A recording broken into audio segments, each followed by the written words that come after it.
ಕೆಲವು ಸೋಕಾಲ್ಡ್ ಜ್ಞಾನಿಗಳು ಮತ್ತೆ ಶುರು ಹಚ್ಕೊಂಡಿದ್ದಾರೆ. ಸಮೀರ್ ವಿಡಿಯೋ ಸುಳ್ಳು, ಎಲ್ಲ ಊಹಾಪೋಹಗಳು, ಯಾರು ನಂಬೇಡಿ ಅಂತ. ಅಲ್ಲ, ನನ್ ವಿಡಿಯೋನ ಸುಳ್ಳು ಅಂತ ಹೇಳೋರು ನಿಮ್ಗೆಷ್ಟು ಸತ್ಯ ಗೊತ್ತಿದೆ? ಆಯ್ತು, ನನ್ ವಿಡಿಯೋ ಸುಳ್ಳು ಅಂತಾನೆ ಅನ್ಕೊಳ್ಳೋಣ. ಪಾಪ ಪ್ರಜ್ಞೆ ಅನ್ನೋದು ಕಾಡಿ ಭೀಮ ಬಂದಿದ್ದಾನೆ ಅಲ್ವಾ? ಪೊಲೀಸ್ ಅವರು ಅವ್ನು ಹೇಳೋ ಜಾಗಕ್ಕೆ ಅವನ್ನ ಕರ್ಕೊಂಡು ಹೋಗಿ ಗುಂಡಿ ತೋಡ್ಸ್ಬಿಟ್ರೆ ಯಾರು ನಿಜ ಹೇಳ್ತಿದ್ದಾರೆ, ಯಾರು ಸುಳ್ಳು ಹೇಳ್ತಿದ್ದಾರೆ ಪ್ರತಿಯೊಂದು ಕ್ಲಿಯರ್ ಆಗ್ಬಿಡುತ್ತೆ. ಸೊ ಯಾಕೆ ಪೊಲೀಸ್ ಅವರು ಈ ಕೆಲಸ ಮಾಡ್ತಾ ಇಲ್ಲ? ಒಬ್ಬ ಜೀವಂತ ಸಾಕ್ಷಿ ಇದ್ದಾನೆ, ಅವನಿಗೆ ಪಾಪ ಪ್ರಜ್ಞೆ ಅನ್ನೋದು ಕಾಡ್ತಾ ಇದೆ, ಅವನು ಎಲ್ಲದನ್ನು ಬಂದು ಮುಂದೆ ಹೇಳಲಿಕ್ಕೆ ರೆಡಿ ಇದ್ದಾನೆ ಅಂತ ಸಚಿನ್ ದೇಶಪಾಂಡೆ ಹಾಗೂ ಓಜಸ್ವಿ ಗೌಡ ಅವರು ಒಂದು ಲೆಟರ್ ಬಿಟ್ಟು ನಿಯರ್ಲಿ 1 ಮಂತ್ ಆಗ್ತಾ ಬಂತು. ಆ ಲೆಟರ್ ಬಂದಾಗಿಂದ 1 ತಿಂಗಳಿಂದ ನಾವೆಲ್ಲ ಕಾಯ್ತಾ ಇದೀವಿ. ಪೊಲೀಸ್ ಅವರು ಏನಾದ್ರೂ ಆಕ್ಷನ್ ತಗೊಳ್ತಾರೆ, ಭೀಮಾ ಇಂದ ಅವ್ನ್ ಎಲ್ಲೆಲ್ಲಿ ಹೆಣಗಳನ್ನ ಹೂತಿಟ್ಟಿದೀನಿ ಅಂತ ಹೇಳ್ತಾ ಇದನೋ ಅಲ್ಲೆಲ್ಲ ಅವನಿಂದ ತೋಡಿಸ್ತಾರೆ, ಆ ಹೆಣಗಳೆಲ್ಲ ಹೊರಗೆ ಬರ್ತವೆ ಅಂತ. ಆದ್ರೆ ಡಿಲೇ ಮೇಲೆ ಡಿಲೇ ಆಗ್ತಾನೆ ಇದೆ. ಸೊ ಯಾಕೆ ಇಷ್ಟೊಂದು ಡಿಲೇ ಯಾಕೆ ಆಗ್ತಿದೆ ಅಂತ ಥಿಂಕ್ ಮಾಡ್ತಾ ಇರ್ಬೇಕಾದ್ರೆ ಆಗ ನನ್ ಕಿವಿಗೊಂದು ನ್ಯೂಸ್ ಬಿತ್ತು.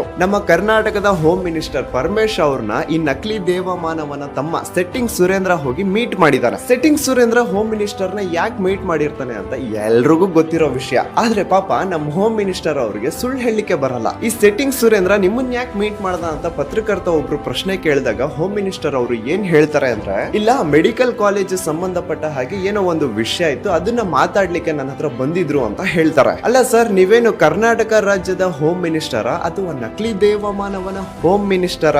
ಅಲ್ಲಿ ಒಬ್ಳು ತಾಯಿ ತನ್ನ ಮಗಳು ಕಾಣೆಯಾಗಿ 22 ವರ್ಷಕ್ಕಿಂತ ಜಾಸ್ತಿ ಆಗಿದೆ. ಆ ನಕಲಿ ದೇವಮಾನವ ಅವಳನ್ನ ಜೀವಂತ ಬಿಟ್ಟಿರ್ಲಿಕ್ಕೆ ಚಾನ್ಸೇ ಇಲ್ಲ. ಸೊ ನನಗೆ ನನ್ನ ಮಗಳು ಬೇಡ, ಅಟ್ಲೀಸ್ಟ್ ಅವಳ ಅಸ್ಥಿ ಪಂಜರ ಆದ್ರೂ ಕೊಡಿ, ನಾನು ಅದನ್ನ ಸನಾತನ ಹಿಂದೂ ಧರ್ಮದ ಪ್ರಕಾರ ಅಟ್ಲೀಸ್ಟ್ ಅಂತ್ಯ ಸಂಸ್ಕಾರ ಆದ್ರೂ ಮಾಡ್ಕೋತೀನಿ ಅಂತ SP ಆಫೀಸ್ ಮುಂದೆ ನಿಂತು ಕಣ್ಣೀರ್ ಹಾಕ್ತಾ ಇದ್ದಾಳೆ. ಇಷ್ಟೆಲ್ಲ ಕಣ್ಣು ಮುಂದೆ ಇದ್ರೂನು, ಒಬ್ಬ ಜೀವಂತ ಸಾಕ್ಷಿ ಬಂದಿದ್ರೂನು ಈ ಸರ್ಕಾರ ಏನು ಮಾಡ್ತಿಲ್ವಲ್ಲ, ಈ ಪೊಲೀಸ್ ಅವರು ಏನು ಮಾಡ್ತಿಲ್ವಲ್ಲ, ಇದನ್ನೆಲ್ಲ ನೋಡ್ತಾ ಇದ್ರೆ ಅಸಹ್ಯ ಹುಟ್ಟುತ್ತಾ ಇದೆ. ಭೀಮಾ ಯಾವ ಒಂದು ಲಾಯರ್ಸ್ ನ ನಂಬಿ ಬಂದಿದ್ನೋ ಆ ಲಾಯರ್ಸ್ ಈಗ ಕರ್ನಾಟಕ ಸರ್ಕಾರನ ಬಿಟ್ಟು ಕೇರಳ ಗವರ್ಮೆಂಟ್ ಗೆ ಅಪ್ರೋಚ್ ಮಾಡ್ತಿದ್ದಾರೆ, ನಮಗ್ ನ್ಯಾಯ ಇಸ್ಕೊಡಿ ಅಂತ. ಆ ಜೀವಂತ ಸಾಕ್ಷಿ FIR ಮಾಡಿಸಿದ್ದು ಆಯ್ತು, ಜಡ್ಜ್ ಮುಂದೆ ಪ್ರತಿಯೊಂದು ಹೇಳಿದ್ದು ಆಯ್ತು. ಆ ಜಡ್ಜ್ ಮುಂದೆ ಹೇಳಿರೋದನ್ನೇ ಇನ್ನೊಮ್ಮೆ ಪೊಲೀಸ್ ಅವ್ರ ಮುಂದೆನೂ ಹೇಳೋದಿರುತ್ತೆ. ಸೊ ಭೀಮಾ ಪೊಲೀಸ್ ಅವ್ರ ಮುಂದೆ ಹೇಳಲಿಕ್ಕೆ ಅಂತ ಹೋದಾಗ ಅಲ್ಲಿ ಒಬ್ಬ ಅಧಿಕಾರಿ, ಎಲ್ಲಿ ನೀನು ಎಲ್ಲೆಲ್ಲಿ ಹೆಣಗಳನ್ನ ಹೂತ್ ಹಾಕಿದ್ಯಾ ಒಮ್ಮೆ ಮ್ಯಾಪ್ ಬಿಡಿಸಿ ತೋರಿಸು ಅಂತ ಪೇಪರ್ ಕೊಡ್ತಾನಂತ. ಯಾಕ್ರಿ ನೀವು ಅದನ್ನೆಲ್ಲ ತಗೊಂಡ್ ಹೋಗಿ ಆ ನಕಲಿ ದೇವಮಾನವನಿಗೆ ತೋರಿಸಿ ಆ ಸಾಕ್ಷಿನ ನಾಶ ಮಾಡ್ಲಿಕ್ಕ?